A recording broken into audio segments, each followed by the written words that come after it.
Welcome back guys. आज मैं Thar movie की एक्सप्लेनेशन करूंगा, तो वीडियो शुरू करने से पहले दोस्तों जल्दी से हमारे चैनल को सब्सक्राइब कर दो ताकि आप आने वाली कोई भी एक्साइटिंग मूवीज को मिस ना कर सके। तो वीडियो शुरू करते हैं। मूवी की शुरुआत में हमें 1985 के राजस्थान की कहानी बताई जाती है। फिर हम इंस्पेक्टर सुरेखा सिंह को देखते हैं जो राजस्थान के एक छोटे से कस्बे में अपनी ड्यूटी करता है। वहाँ एक आदमी पेड़ पर चढ़कर लकड़ियाँ काट रहा होता है जिसका नाम सुआ होता है। तभी उसे गोली लगती है और सुआ पेड़ से नीचे गिर जाता है। फिर उसके पास एक आदमी आता है जो उसके दोनों कान और जुबान काट देता है, पर ये पता नहीं चलता कि वो आदमी कौन है और उसने सुआ को क्यों मारा है। इसके बाद हम रात के टाइम एक लड़की को खेतों में अपने लवर के साथ रोमांस करता हुआ देखते हैं। तभी कुछ लोग जीप में बैठकर उस लड़की के घर आते हैं और उसके बाप को गोली मारकर सारी अफीम अपने साथ ले जाते हैं। उसकी माँ भी आ जाती है जो उन लोगों पर गोली चला देती है और वो लोग उसकी माँ को भी गोली मारकर मार देते हैं। लड़की जब गोलियों की आवाज सुनती है तो वो अपने घर की ओर भागती है और उन लोगों को वहाँ से जाता हुआ देख लेती है। उस लड़की का नाम बबीता होता है जो अगले दिन पुलिस को बताती है कि जब उसके माँ बाप का कत्ल हुआ था तब वो मंदिर में दिया जलाने के लिए गई थी।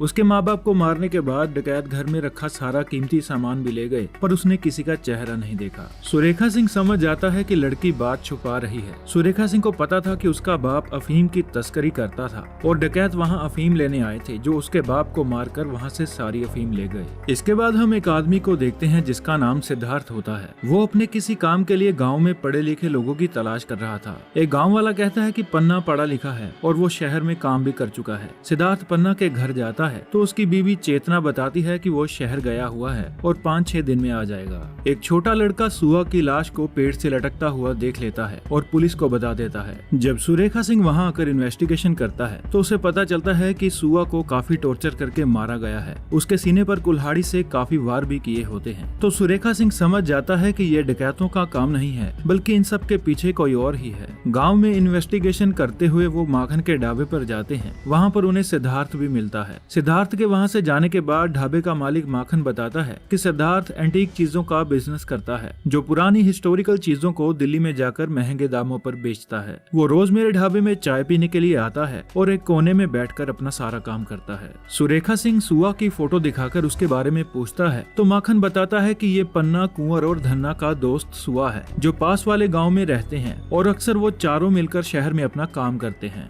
सिद्धार्थ पहाड़ की चोटी के ऊपर एक खंडर हवेली में कोई काम कर रहा होता है जैसे वो कुछ तैयार कर रहा हो। 2-4 दिन बाद सिद्धार्थ पन्ना के घर पर जाता है लेकिन चेतना कहती है कि वो अभी वापस नहीं आया है। चेतना उसे छाछ पिलाने के बहाने घर के अंदर बुलाती है। गाँव वाले सिद्धार्थ को घर के अंदर जाता देख लेते हैं और कहते हैं कि बांझ औरत के मुंह कौन लगेगा, जब पन्ना आएगा तब हम उससे बात करेंगे। अगले दिन पन्ना और कुंवर दोनों माखन के ढाबे पर आते हैं। माखन उनको बताता है कि सुआ का किसी ने कत्ल कर दिया है और थानेदार तुम दोनों से मिलना चाहता है। फिर वो दोनों पुलिस स्टेशन चले जाते हैं। पन्ना किसी भी झमेले में फंसना नहीं चाहता था, इसलिए वो कहता है कि सुआ से मिले हुए उन्हें 8 महीने हो चुके हैं और इस दौरान उसके साथ क्या हुआ उसके बारे में उसे कुछ नहीं पता। लेकिन सुरेखा सिंह कहता है कि ये खून नहीं बल्कि चेतावनी है और ये चेतावनी बाकी बचे तीनों दोस्तों के लिए है। सुरेखा सिंह उनको बिना बताए गाँव से बाहर जाने से भी मना करता है। फिर एक बूढ़ा आदमी पन्ना के कान भरता है क्योंकि सिद्धार्थ उसकी गैर हाजिरी में 2 बार उसके घर पर आया था। जब अगले दिन सिद्धार्थ पन्ना से मिलने उसके घर पर जाता है तो पन्ना कहता है कि हमारे गांव में पति की गैर हाजिरी में उसके घर पर आने से हमारी इज्जत पर सवाल उठ जाता है और आपने ऐसा 2 बार किया। इतना कहकर वो बड़ी बदतमीजी से चेतना को चाय लाने के लिए कहता है। सिद्धार्थ उसे कहता है कि उसे एंटीक चीजों को शहर ले जाने के लिए 4-5 आदमियों की जरूरत है और वो पन्ना को काफी पैसे देने के लिए भी तैयार हो जाता है और पन्ना मान जाता है। चेतना चाय लेकर आती है तो हम देखते हैं कि चेतना के चेहरे पर निशान होते हैं क्योंकि पन्ना ने सिद्धार्थ की वजह से चेतना को मारा था। फिर पन्ना और कुंवर सिद्धार्थ के साथ उसकी गाड़ी में बैठकर चले जाते हैं। थोड़ी दूर जाकर सिद्धार्थ कहता है कि उसे पहाड़ की चोटी पर बनी हवेली से कुछ सामान लेना है और वो कुंवर को अपने साथ ले जाता है। दूसरी ओर सुरेखा सिंह बबीता से पूछताछ कर रहा होता है और बबीता सच बता देती है कि उसने 5-6 लोगों को देखा था जो उसके घर से नशे वाला सारा पाउडर ले गए। सिद्धार्थ ऊपर हवेली पर पहुंचकर कुंवर पर हमला करके उसे बेहोश कर देता है। पन्ना काफी देर से इंतजार कर रहा था तो वो भी ऊपर आ जाता है और सिद्धार्थ उसे उसे भी मारकर जख्मी कर देता है। इसके बाद वो दोनों को शिकंजे में बांध देता है। सिद्धार्थ ने उन दोनों को पकड़ने के लिए ही उन्हें काम का लालच दिया था। सुरेखा सिंह को पता चल जाता है कि ये सारे डाकू ड्रग डीलर हैं जो इस इलाके से नशा ले जाकर बेचते हैं, और रास्ते में उसका सामना डाकुओं से हो जाता है जो उस पर गोलियां चला देते हैं। सुरेखा भी उन पर फायरिंग करके डाकुओं की एक गाड़ी को खाई में गिरा देता है, लेकिन उनका मेन लीडर हनीफ खान अभी जिंदा होता है जो सुरेखा सिंह से अपना बदला लेगा। सिद्धार्थ चेतना के पास जाकर कहता है कि पन्ना उसके काम से शहर गया है जिसको कुछ दिन लग जाएंगे,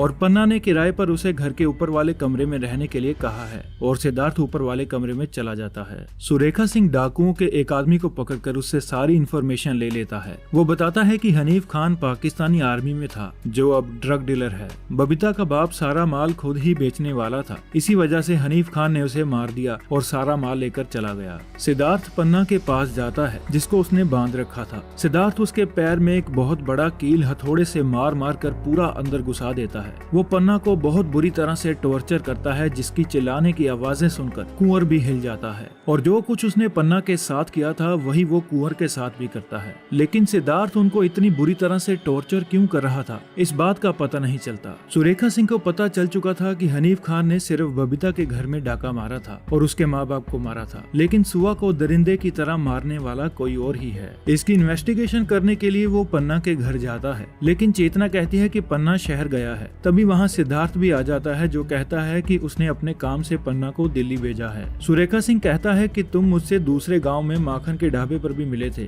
और अब यहाँ पर भी मिल गए हो। तो सिद्धार्थ कहता है कि वो एंटीक चीजों का बिजनेस करता है जिसकी वजह से उसे बहुत सारी जगह पर घूमना पड़ता है। पन्ना बड़ी दर्द में होता है और पन्ना सिद्धार्थ को कहता है कि मेरा सारा पैसा ले लो, मेरी जमीन ले लो, जहाँ अंगूठा लगवाना है लगवा लो, लेकिन मुझे छोड़ दो। तो सिद्धार्थ उसका अंगूठा ही तोड़ देता है। उसके बाद वो कुंवर के पास जाता है और वो उसकी एक उंगली काट देता है जिसमें उसने अंगूठी पहनी हुई थी, और उंगली काट कर वो अंगूठी को एक बॉक्स में रख लेता है। इसके बाद उनका चौथा साथी धन्ना भी शहर से वापस आ जाता है, जो यही सोच रहा था कि पन्ना और कुंवर उसे बिना बताए काम पर चले गए हैं। सिद्धार्थ उसे भी काम का लालच देकर अपने साथ ले जाता है और उसी हवेली में बांधकर टॉर्चर करता है। सिद्धार्थ चूहों को एक बाल्टी में डालकर उनके पेट के साथ बांध देता है ताकि चूहे उनका मांस नोच नोच कर खाने लगे। पन्ना की बीवी चेतना पन्ना की मार पिटाई से खुश नहीं थी और वो घर पर अकेली थी, तो सिद्धार्थ और चेतना में नजदीकियां बढ़ जाती हैं और उनमें रिलेशंस शुरू हो जाते हैं। धन्ना किसी तरह से अपने हाथ पैर खोल लेता है और हवेली से बाहर चला जाता है। सिद्धार्थ वहां जाकर देखता है तो उसे धन्ना दिखाई नहीं देता। फिर वो धन्ना को इधर उधर ढूंढने लगता है। धन्ना छूट गया था लेकिन वो काफी कमजोर हो चुका था, जो हवेली के पास ही गिर जाता है। सिद्धार्थ उसे पकड़कर हवेली में ले जाने लगता है और वही छोटा लड़का सिद्धार्थ को देख लेता है जिसने सुआ की लाश को देखा था। सिद्धार्थ उस लड़के के पीछे भागता है पर पैर फिसलने की वजह से वो लड़का पहाड़ी से नीचे गिर जाता है।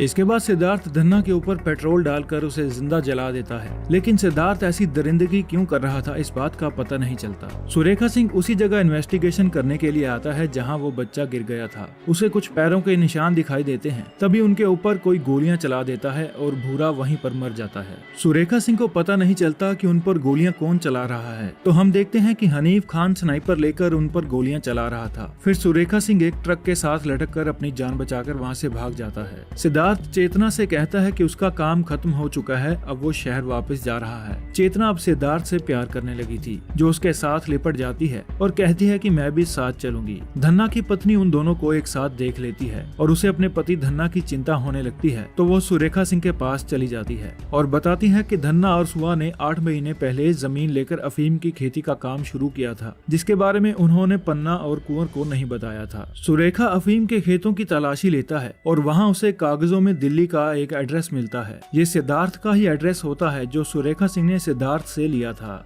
अब हमें फ्लैशबैक का सीन दिखाया जाता है कि सिद्धार्थ के साथ क्या हुआ था। 1 साल पहले सुआ सिद्धार्थ के घर में नौकरी करता था। जब सिद्धार्थ और उसकी पत्नी वहाँ पर नहीं थे तो उसने पन्ना, कुंवर और धन्ना को चोरी करने के लिए बुलाया था। वो घर का सारा सामान इकट्ठा कर रहे थे, तभी वहाँ पर सिद्धार्थ की पत्नी आ जाती है। तो वो लोग सिद्धार्थ की पत्नी को बांधकर उसके साथ मारपीट करते हैं और उसका रेप करके दरिंदों की तरह उसे मार देते हैं। सिद्धार्थ जब अपने घर वापस आता है तो अपनी बीवी की लाश को देखकर उसके पैरों तले जमीन निकल जाती है और इसीलिए वो इन सब से बदला ले रहा था। इसके बाद सिद्धार्थ अपना सामान बांधकर चेतना को अपने साथ लेकर चला जाता है। जब सुरेखा सिंह पन्ना के घर में जाता है तो उसे सिद्धार्थ और चेतना नहीं मिलते, पर सिद्धार्थ की डायरी मिल जाती है जिसमें उसके प्लान का नक्शा, उसकी बीवी की तस्वीर और एक न्यूज आर्टिकल मिलता है जिसमें में उसकी बीवी की मौत की खबर होती है। सुरेखा सिंह को सारी बात समझ आ जाती है कि सिद्धार्थ ऐसा क्यों कर रहा है। सिद्धार्थ चेतना को पन्ना के पास ले जाता है और उसे सारी सच्चाई बताने के लिए कहता है। तो पन्ना चेतना को सारी सच्चाई बताता है कि कैसे उन्होंने अफीम के नशे में सिद्धार्थ की पत्नी के साथ दरिंदगी की थी। कुंवर कहता है कि नशे में हमें पता नहीं चला, हमें माफ कर दो,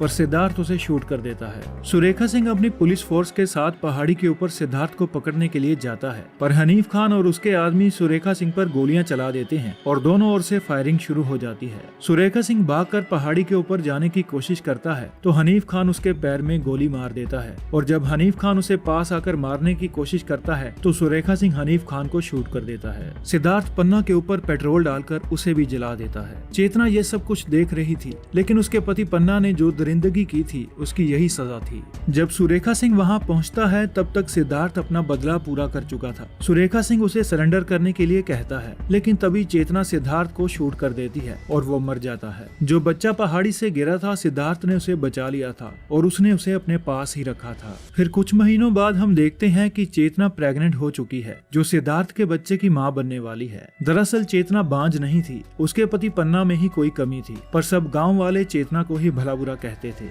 मूवी के एंड में सुरेखा सिंह कहता है कि बदला ना तो इंसाफ करता है और ना ही फैसला, और बदला लेने वाला हमेशा दो कब्रें खोदता है, एक अपनी और एक दुश्मन की, जो हमेशा साथ लिए चलता है। और ये मूवी यहीं पर खत्म होती है। ऐसी ही और एक्साइटिंग मूवीज को देखने के लिए हमारे चैनल को सब्सक्राइब करें, वीडियो को लाइक करें और कमेंट्स में अपने व्यूज जरूर बताएं।